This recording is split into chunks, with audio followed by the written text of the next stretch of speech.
Welcome to the Tech Egg. Don't get scrambled. Enjoy the video. You start by verifying your microphone and headset, test them in your operating system, and make a quick 1-minute recording to confirm levels. Once done, open GD Globed and enter the specific room or server where voice chat is enabled. This connects your client to the right instance.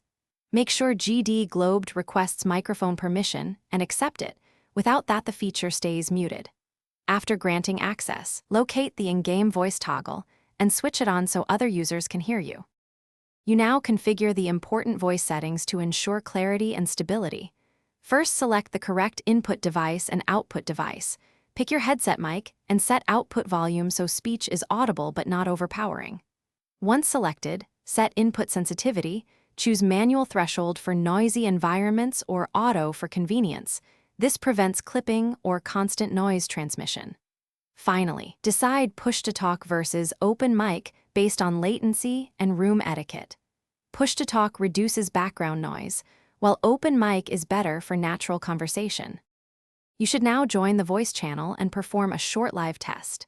Speak for 5 to 10 seconds while watching the activity indicator to confirm your signal reaches others. Once connected, use mute/unmute and ask a friend to verify your levels.